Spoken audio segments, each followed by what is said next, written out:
नमस्कार दोस्तों, कैसे हैं आप लोग। आशा करता हूं कि आप लोग बहुत अच्छे होंगे।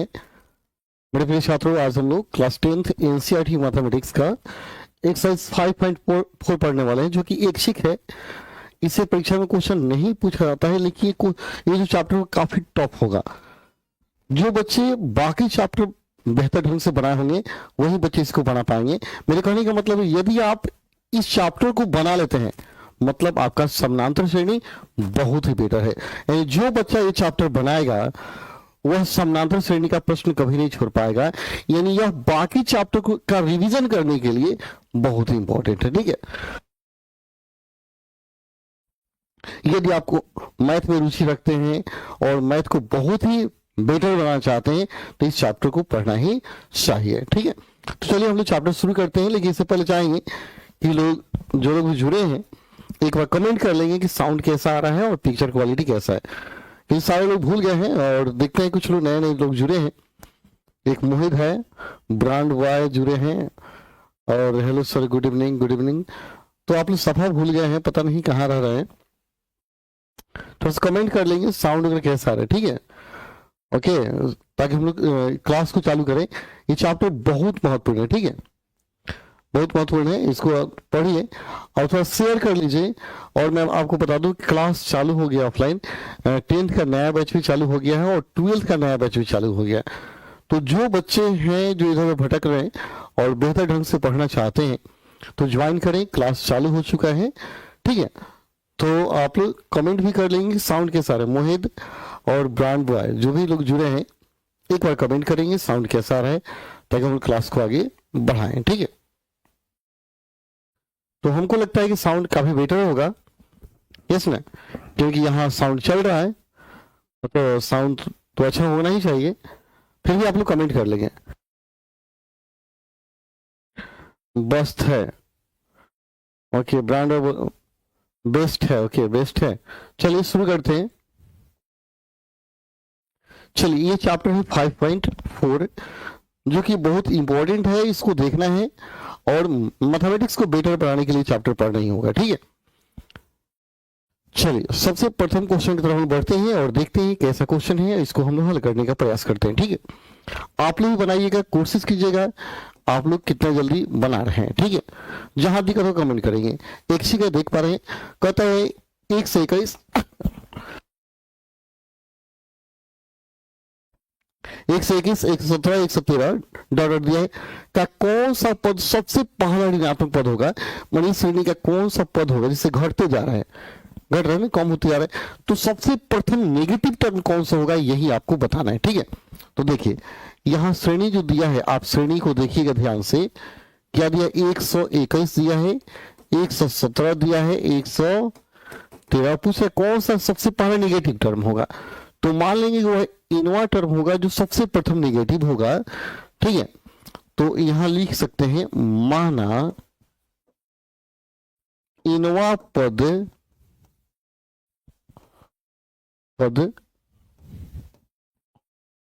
पहला ऋणात्मक पद होगा। जो इनवा पद होगा सबसे पहला, मैंने मान लिया कि ऋणात्मक पद होगा। इनवा पद मतलब क्या होगा, टीएन। टीएन क्या होगा, नेगेटिव होगा, मतलब जीरो से क्या होगा, छोटा होगा। ठीक है, यही आपको समझना है। ऋणात्मक का मतलब क्या, जीरो से ठीक छोटा। कौन, इनवा पद। इनवा पद माने क्या, टीएन। तो टीएन जीरो छोटा होगा। तो टीएन का फॉर्मूला क्या होता है, a plus n minus 1 into d. यह निगेटिव है, जीरो से छोटा है। अब देखिए ई का मान क्या है, 121 एन, तो एन तो निकालना है। डी यानी 117 में से 121 घटाएंगे कितना बचेगा, 17, 4 21 -4 होगा। यहाँ -4 होगा। 117 में से 121 घटाएंगे -4, ई लेस देन 0 हो गया। और देखिए आगे बढ़िए, तो 1 से 21 -4n plus 4 is less than क्या आ गया, 0, है ना। चलिए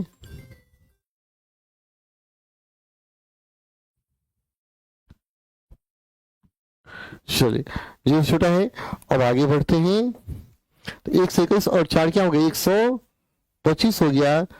-4n इज लेस देन क्या हो गया, 0। अब आगे बढ़ते हैं, ये 4n उधर चला जाएगा, तो 125 इज लेस देन क्या हो गया 4n। और देखिए 125 बटा क्या हो गया 4 इज लेस देन n हो गया, यानी n पहले कर दीजिए इज ग्रेटर देन 125 बटा 4। 125 में 4 से भाग देके देखिए कितना आता है, तो पता चलेगा क्या हो रहा है। n इज ग्रेटर देन 4 3 12, 12 हो गया, 4 बचा 4 5 4 1 4 1 4 दूना 8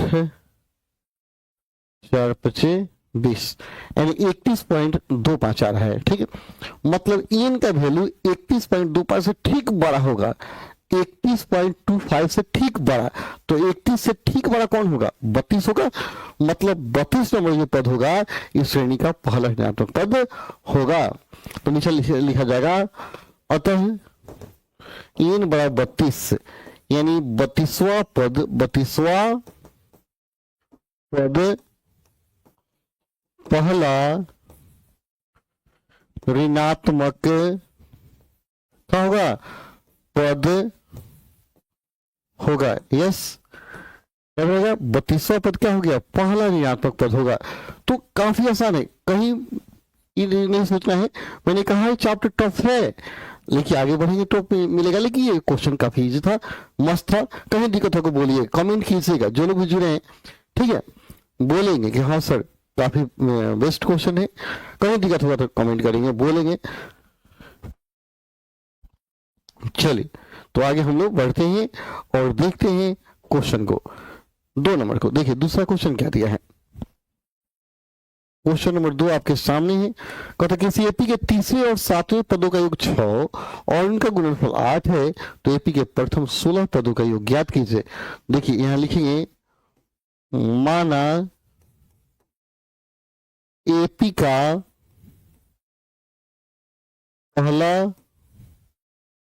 पद बराबर ए सार्व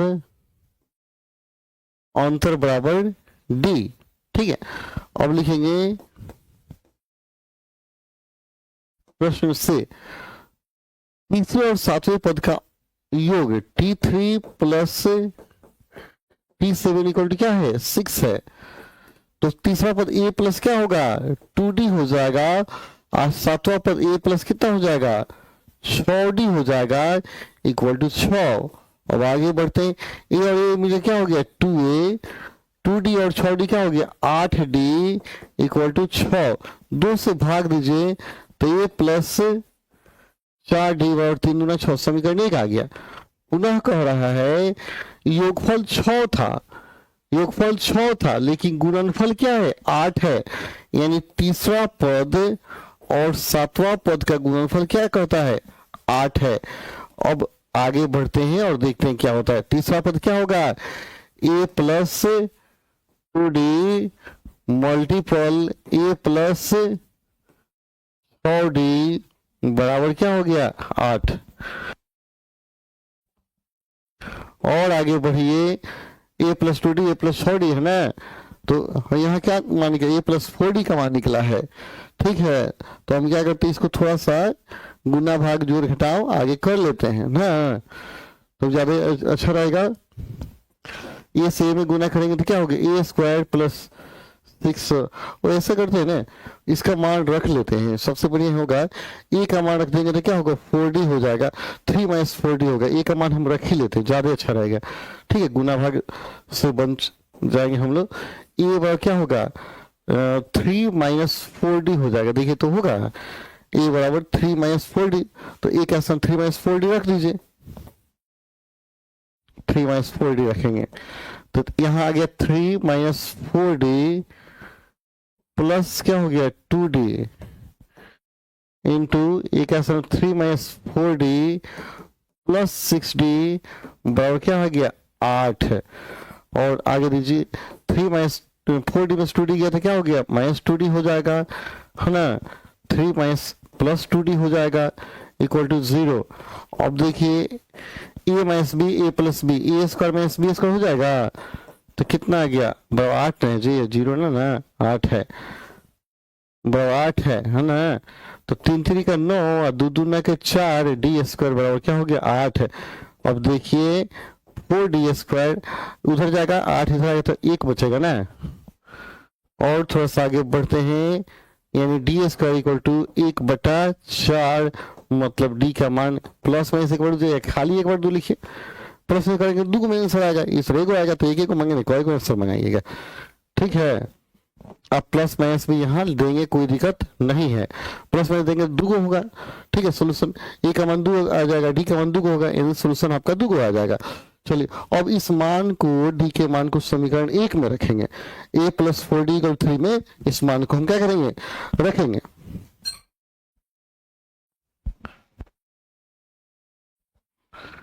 आगे बढ़ते हैं। ठीक है, लिखिए समीकरण 1 में, समीकरण 1 में डी का मान रखने पर, ठीक है, एक क्या था a + 4d = कितना 3 था ना जी। a + 4d = 2, प्लस में रखिए क्योंकि डी बराबर रखना है 1/2 है ना। तो कितना हो गया a + 4 × 1/2। चलिए प्लस में दोनों रख देते हैं, एक ही बार दोनों हम रखते हैं, मजा आ जाएगा। प्लस में से 1/2 है ना, प्लस में से 1/2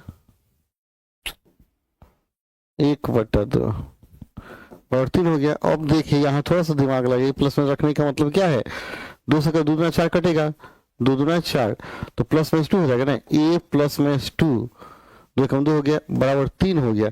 अब एक बार जाके घटेगा, एक बार जुटेगा, इसलिए एक 2 जाके घटेगा तो 1 बचा, जुटा तो क्या हो गया 3 2 5 हो गया। जैसे 2 उधर जाएगा तो -2 तो 1 हो गया, अब +2 तो 3 2 5 हो गया, यानी a का मान 1 या 5 होगा। यानी जब यहाँ क्या रखेंगे, प्लस में रख दिए, देखिए तो a का मान 1 रखेंगे या 5 रखेंगे, तो यहाँ थोड़ा सा याद रखिएगा, जब प्लस रहेगा तो क्या आ गया 1, माइनस रहा तो क्या रहा 5 आ गया, माइनस के लिए 5 और, ठीक है, इस तरह बड़ी कंफ्यूज जाइएगा। ठीक है, रोकिए, हम कंफ्यूज हो जाएगा, घबरा जाएगा आप लोग, गड़बड़ हो जाएगा। ठीक है, हम प्लस में एक बार माइनस रख के देते हैं ताकि याद रहेगा। जब डिवाइड 1/2 तो a + 4 × 1/2 = क्या आ गया 3, वैसे वही आएगा, 2 दूना 4 कट जाएगा ना, 2 दूना 4 कट गया, तो a + 2 = क्या हो गया 3, मतलब a का मान क्या आ गया, वहीं बोले प्लस रखेंगे तो 1 आ गया, माइनस रखेंगे तो 5 आएगा। पुनः जब d बराबर क्या रखना है -1/2, इसलिए a + 4 × -1/2 = 3, 2 4 कटेगा, 3 2 5 होगा, इसलिए क्या आ गया 5, माइनस रखेंगे तो 5 और प्लस रखे तो क्या आ गया 1 आ गया। अब कहता है 16 पदों का योगफल। अब 16 पदों का क्या निकालना है, योगफल निकालना है, यानी a से 16 तो क्या होगा 16/2, 2a + 16 - 1 × d, तो 16/2 क्या होगा 8, 2a + क्या हो गया 15d। अब देखिए a का मान 1/1 है तो d का मान 1/2 है, a का मान 5 है तो d का मान -1/2 है। रखना है जब a बराबर 1 और d =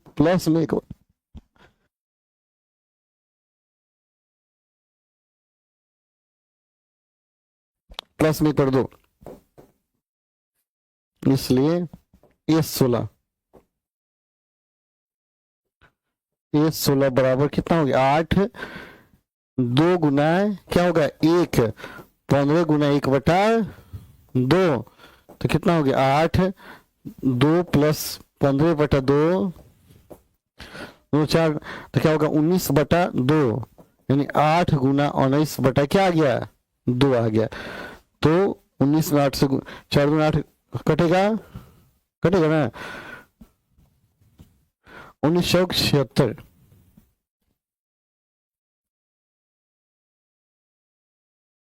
76 हो जाएगा। या जब, ठीक है, इसी में कहता है जब ए बराबर 5 रखी है तो डी का मान क्या रखना होगा, -1/2 रखना होगा। इसलिए ये 16 का मान क्या हो गया, 8 ही रहेगा, और ए का स्थान में 5 रखेंगे, 2 × 5 क्या हो गया पलक,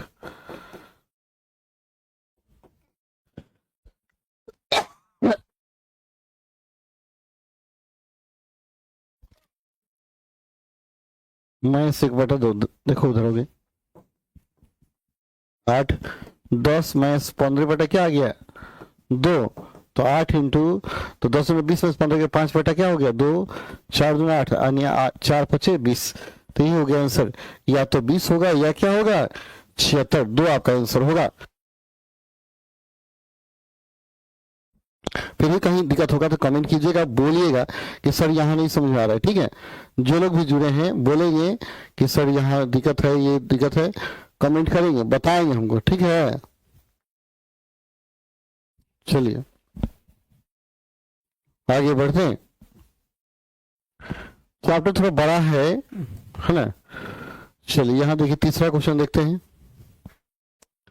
तीसरा क्वेश्चन थोड़ा बढ़ते हैं, कहते एक सीढ़ी के क्रमागत डंडे परस्पर 25 cm की दूरी पर हैं, डंडों की लंबाई एक समान रूप से घटती है, तो सबसे निचले डंडे की लंबाई 45 cm और सबसे ऊपर वाले डंडे की लंबाई 25 cm है। यदि ऊपरी और निचले डंडे के बीच की दूरी 2.5 मीटर है तो डंडों को बनाने के लिए लकड़ी की कितनी लंबाई आवश्यक होगी, यानी कितना लकड़ी, जो डंडा है इसे बनाने के लिए कितना लकड़ी चाहिए। देखिए यहाँ सबसे जो नीचे वाला डंडा है उसका 45 cm, अब प्रत्येक डंडे की लंबाई क्रम से घटती जा रही है और यहाँ अंत में डंडा की लंबाई क्या हो जाएगी 25 सेंटीमीटर हो रही है, तो ये टोटल डंडा बनाने में कितना लंबा लकड़ी चाहिए आपको ये बताना है। तो प्रथम से लेकर अंतिम तक के डंडों की लंबाई को जोड़ देंगे, यानी पहले प्रथम डंडे की लंबाई प्लस दूसरे के तीसरे के देखेंगे, पहले टोटल कितना डंडा है।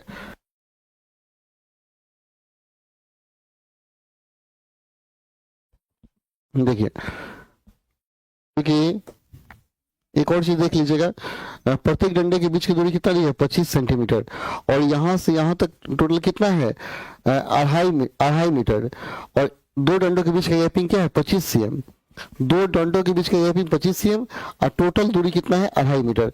कुल लंबाई कहता है निचले डंडे के बीच की दूरी, ऊपरी और निचले डंडे के बीच की दूरी, ऊपरी और क्या दिया है निचले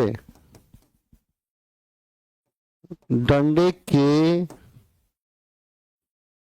बीच की दूरी कितना दिया है 2.5 मीटर, मतलब 100 से गुना करेंगे तो क्या होगा 250 सेंटीमीटर हो जाएगा। अब दो डंडों के बीच की दूरी क्या है, दो डंडों के बीच का दूरी कितना है 25 सेंटीमीटर, ठीक है। और तो कुल डंडा कई गो है हम गिन लेते हैं, इसलिए कुल डंडा 250 में क्या कीजिए 25 से भाग दीजिए, एक जोड़ दीजिए, ठीक है। देखिए अगर इसके बीच का दूरी 25 cm है तो दो डंडों के बीच का दूरी 25 cm, यानी एक खंड बन रहा है, एक खंड बन रहा है, एक खंड में कितना 2 डंडा, दो खंड में 3 डंडा, 3 खंड में 4 डंडा होगा, मतलब 250 में 25 से भाग देंगे तो टोटल 10 खंड होगा, एंड 10 खंड में क्या होगा 11 डंडा होगा, एक डंडा क्या हो जाएगा बढ़ जाएगा, खंडों की संख्या से एक डंडा क्या होगा ज्यादा होगा, तो 10 मतलब कटेगा 10 + 1 कितना आ गया, मतलब टोटल 11 को डंडा इसमें लगा हुआ है। कुल डंडा हो गया 11, 11 डंडा की लंबाई जोड़ना है आपको, तो 11 डंडा हो गया। प्रथम डंडा की लंबाई क्या है 45 और अंतिम डंडा की लंबाई पता चल गया 25 है, क्योंकि प्रथम डंडा का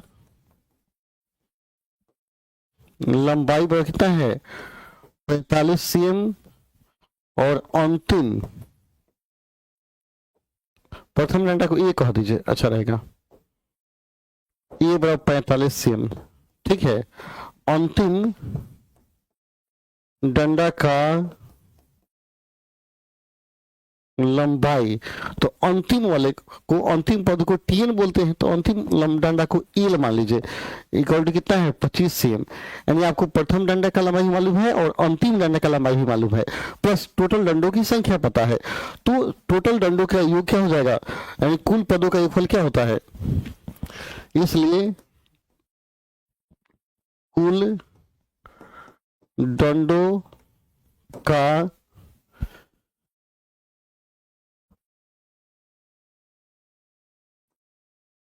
लंबाई, ठीक है, इक्वल टू क्या होता है formula n/2 a plus L, पढ़ोगे फॉर्मूला, एन टोटल 11 डंडा बटा 2, ए का मान 45 प्लस एल का मान अंतिम पद क्या है 25 है, तो 11/2 और 50 60 70 हो जाएगा ना, 70, तो 35 गुना क्या होगा 70, तो कितना आ गया 11 गुना 35, 11 गुना हो गया आपका 35, तो अगर 5 5 3 8 और 3 385 सेंटीमीटर टोटल डंडों की लंबाई हो जाएगी।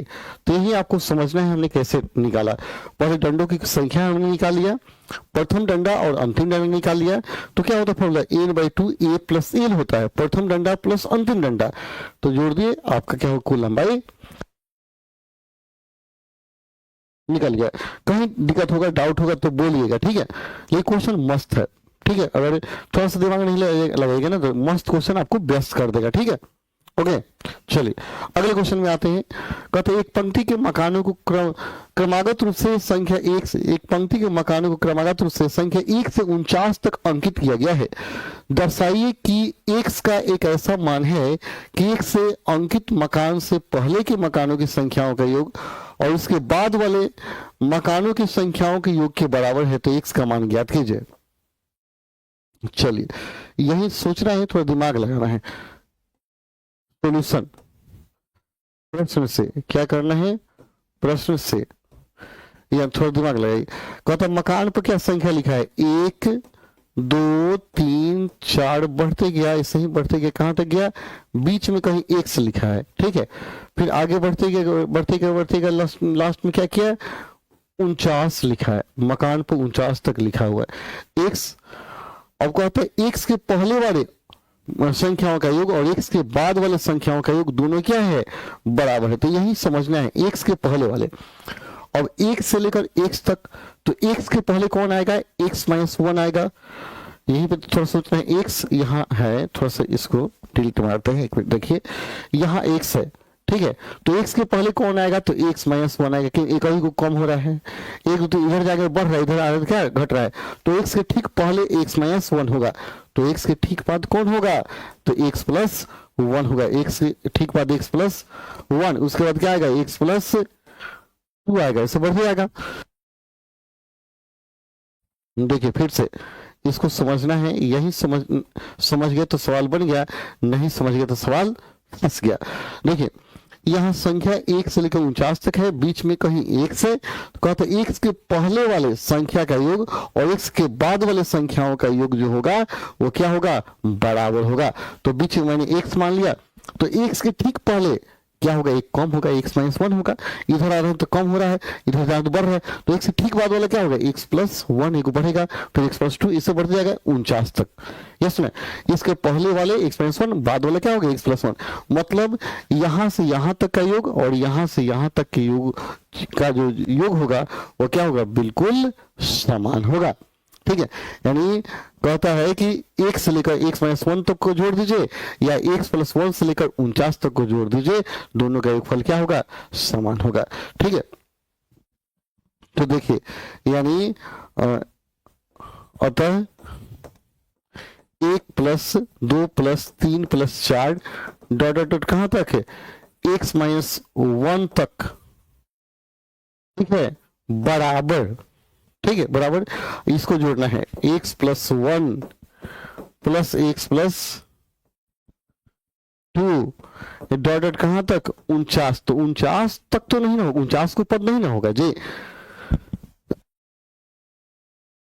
यह देखना यहां से लेकर यहां तक कई गो पद हो रहा है, जैसे यहां से यहां तक पद क्या, अब एक बात मैं बता दूं, जैसे 1 2 3 4 5 6 ठीक है, x प्लस 2 है, एक मिनट, 6 7 49 क्या है, विषम पद है। ठीक है, मान लेते क्वेश्चन हम क्या करते हैं, कहते हैं 1 से 4 तक का योगफल और 5 से लेकर 7 तक का योगफल क्या है, समान है। तो 1 से 4 हम जोड़ेंगे, 1 से लेकर 4 तक जोड़ेंगे, 4 तक हमने जोड़ दिया, लेकिन बाकी कई गो पद होगा, ये 1 2 3 गो पद ना होगा, ये 7 पद नहीं ना होगा, 3 गो पद होगा। तो कैसे पता चला, हम क्या करेंगे, 7 में से इस 4 को घटा लेंगे, 7 माइनस क्या होगा, 7 माइनस 4 तो 3 पता चलेगा, ये पद जो होगा 7 माइनस 4 के बराबर होगा। ठीक है, यानी यहाँ इधर 4 पद है तो इधर कई पद होगा, 3 ही पद होगा। मतलब यहां से यहां तक x माइनस 1,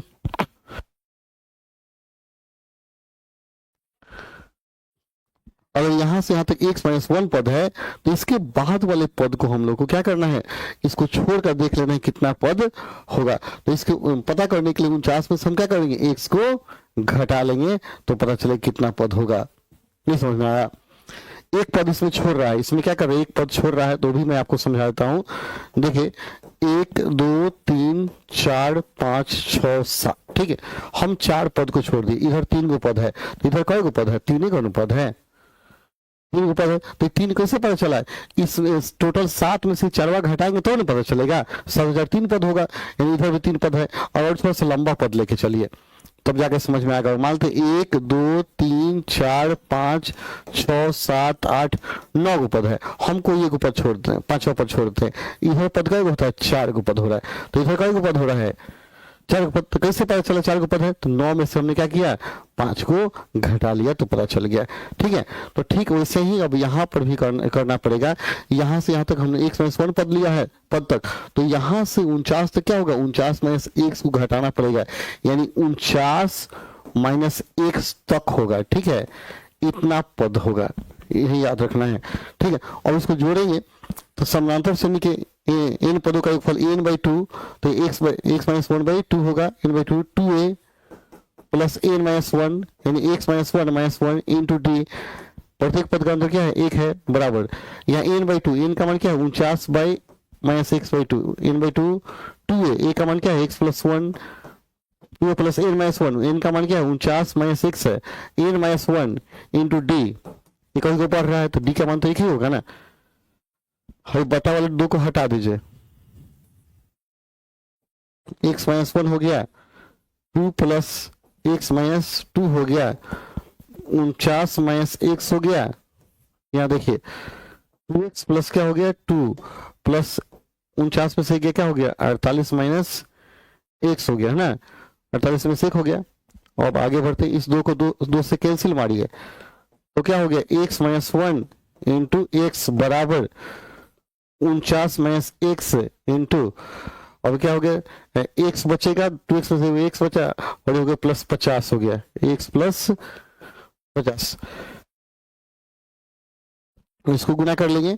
आगे बढ़ते हैं तो एक्स स्क्वायर माइनस एक्स हो गया 49 minus x, x plus 50, x square minus x, यहाँ गया एक्स स्क्वायर माइनस एक्स बराबर क्या था, देखिए एक्स स्क्वायर माइनस एक्स बराबर 49 minus x, x plus 50, 49 minus x into x plus 50 था, लिखकर गुना कर लेंगे, एक्स स्क्वायर माइनस एक्स गुना करेंगे तो हो गया 49 एक्स माइनस एक्स स्क्वायर, अब 50 में 49 से गुना करेंगे तो 0 और हो गया आपका 9 × 6 45 4 5 के 20 24 24 50 हो गया, 24 से क्या हो गया 50 हो गया और माइनस 50 एक्स हो गया, है ना। सबको इधर लेके आएंगे तो 2x स्क्वायर हो गया, ये इधर आएगा तो अब 50 इधर आएगा तो प्लस हो जाएगा, 50 में से 49 हो गया। ठीक है, यहाँ थोड़ा देखिएगा ये 49 और एक इधर है ना, तो देखिए यहाँ थोड़ा सा एक लाइन और बढ़ा दीजिए तो यहाँ जुट गया। ठीक है, 2x स्क्वायर माइनस एक्स 49 में से 50 घट गया तो माइनस एक्स बचेगा ना, माइनस 24 से क्या हो गया 50 हो गया, अभी कट रहा है तो एक्स स्क्वायर बराबर ये प्लस में होगा, है ना। ऐसे गुणा कर देखिए, 149 माइनस एक्स स्क्वायर, फिर 49 में 50 से प्लस में आएगा माइनस। ओके, तो एक्स स्क्वायर 2450 बटा क्या आ गया 2, 2450 में 2 से भाग दीजिए, कितना आ गया 1225। एक्स बराबर रूट ओवर 1225 का वर्ग निकाल लीजिए, 1225 तो 35 होगा, इसलिए एक्स बराबर कितना आ गया 35 सही हो गया आपका आंसर। कहीं दिक्कत होगा, कहीं डाउट होगा तो बोलेंगे। काफी आसान है, काफी सिंपल है, लेकिन समझना पड़ेगा। अगर नहीं समझेंगे तब तो परेशान होना ही होना है, कोई रोकने वाला नहीं है। देखिए इस क्वेश्चन को देखते हैं। एक फुटबॉल के मैदान में एक छोटा चबूतरा है जिसमें 15 सीढ़ी बनी हुई है। इन सीढ़ियों में से प्रत्येक की लंबाई 50 मीटर है और वह ठोस कंक्रीट की बनी है। प्रत्येक सीढ़ी 1/4 मीटर की चढ़ाई है और 1/2 मीटर का फैलाव है। चबूतरे को बनाने में लई कंक्रीट का कुल आयतन परिकलित कीजिए। टोटल आयतन परिकलित करना है। टोटल कितना है, जैसे 15 सीढ़ी है, ये जो सीढ़ी है टोटल 1 2 3 4, टोटल सीढ़ियों की संख्या क्या है 15। हम प्रथम सीढ़ी का आयतन निकालेंगे और टोटल 15 सीढ़ी का आयतन निकाल करके उसे 15 सीढ़ी का परिकलन करके सबको जोड़ देंगे। ठीक है, सबको जोड़ देंगे। तो पहले इतना क्लियर हो गया कि टोटल कुल सीढ़ी कितना है। देखिए यही ध्यान देना है, कुल सीढ़ी कितना है। सीढ़ी आपका दिया गया है, कुल सीढ़ी हो गया 15। ठीक है, एकदम काफी बारीकी समझना है। ठीक है, पहले हम प्रथम सीढ़ी का आयतन निकालेंगे। हम तो 15 सीढ़ी का आयतन को जोड़ना है। प्रथम सीढ़ी का आयतन का लंबाई गुना चौड़ाई गुना ऊंचाई। ठीक, तो देखिए ये जो सीढ़ी होगा आपका, जो सीढ़ी बनेगा प्रत्येक, ये प्रथम सीढ़ी को देखिए ऐसा होगा, ध्यान से ही देखना है। प्रथम जो सीढ़ी होगा नीचे वाला, सबसे ध्यान रखिएगा, ऐसा सीढ़ी होगा, चरखूटा होगा प्रथम। अगर सारे को मिटा दिया जाए, सिर्फ एक प्रथम सीढ़ी को निकाल लिया जाए, तो ऐसा ही नहीं एक पौधान होगा घनाभ की तरह। ठीक है, जिसमें क्या होगा लंबाई, ये यहाँ से यहाँ तक कुल लंबाई क्या है 50 मीटर है लंबाई।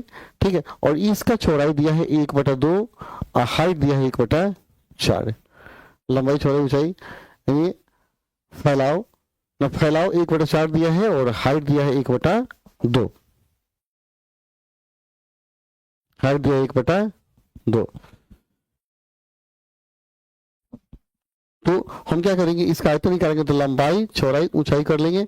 तो लंबाई गुना चौड़ाई गुना ऊंचाई, चलिए चौड़ाई लंबाई ऊंचाई चारों गुना कर देंगे, गुना 50 हो गया। ठीक है, तो इसको कटाइए, 25 दूना क्या हो गया 50 हो गया। कितना आ गया 25/4 आ गया, 25 बटा क्या हो गया 4 आ गया। अब यहाँ ध्यान देना है, 25/4 हो गया। एक सीढ़ी का आयतन हमने निकाला, 25 बटा क्या आ गया 4 आ गया। यहाँ थोड़ा सा गौर कीजिएगा, सीढ़ी जो बना है ऐसे है और फिर ऐसे गया, फिर ऐसे गया होगा, फिर ऐसे गया होगा, ऐसे गया है, ऐसे गया है। ठीक है, अब यहाँ से ऐसे बराबर है, तो हमने इसका आयतन निकाला, कितना है 25/4 आ गया। अगर हम इसका आयतन निकालें तो गौर कीजिएगा, ये 2 भाग बन रहा है कि नहीं, 2 भाग बन रहे, यानी 25/4 गुना 2 हो जाएगा। इसका आयतन जब निकालिएगा 25/4 गुना क्या हो जाएगा 2 हो जाएगा। वही जब इसका आयतन की बारी आएगी तो इसमें कितना भाग बन रहा है 3 भाग बने हैं।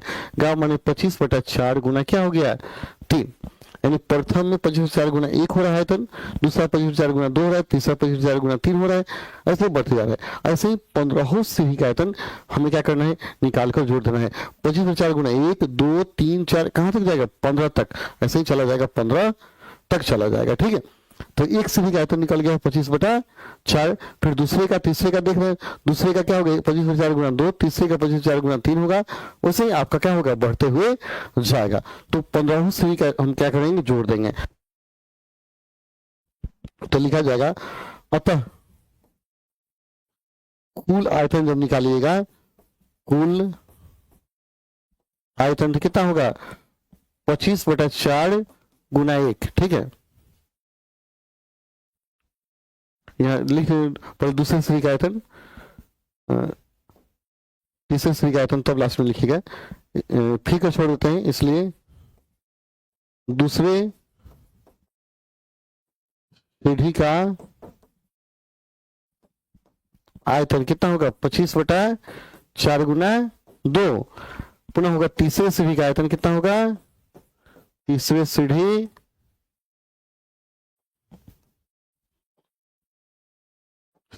का आयतन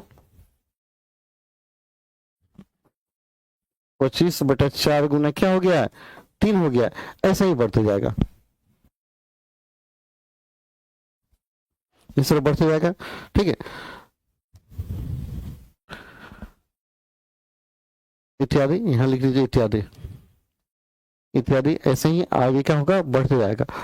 अब क्या है? कुल आयतन। अब कुल आयतन क्या होगा? एस बराबर पहला 25 क्या आया था? 4। एक मिनट, 25/4 गुना 1 आया था, दूसरा 25/4 गुना 2 आया था, तीसरा 25/4 गुना 3 आया था। ऐसे ही बढ़ते गए कहां तक? 25/4 गुना कई को सीढ़ी है? 15 तक। हम 25/4 क्या करेंगे? कॉमन लेंगे, 25/4 कॉमन लेंगे तो 1 + 2 + 3 प्लस बढ़ते बढ़ते कहां तक गया? 15 तक चला गया।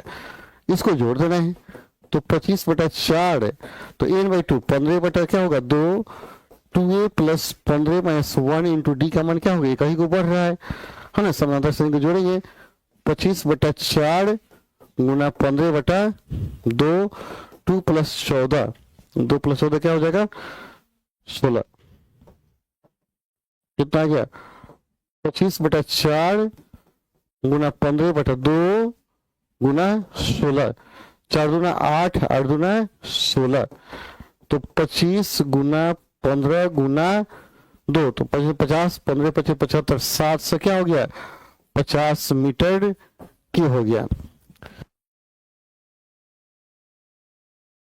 तो कहीं दिक्कत होगा तो बोलिए, कमेंट कीजिएगा। हमको नहीं लगता है कहीं दिक्कत होगा। तो यहाँ आपका चैप्टर क्या होगा? पूरा समाप्त हो गया।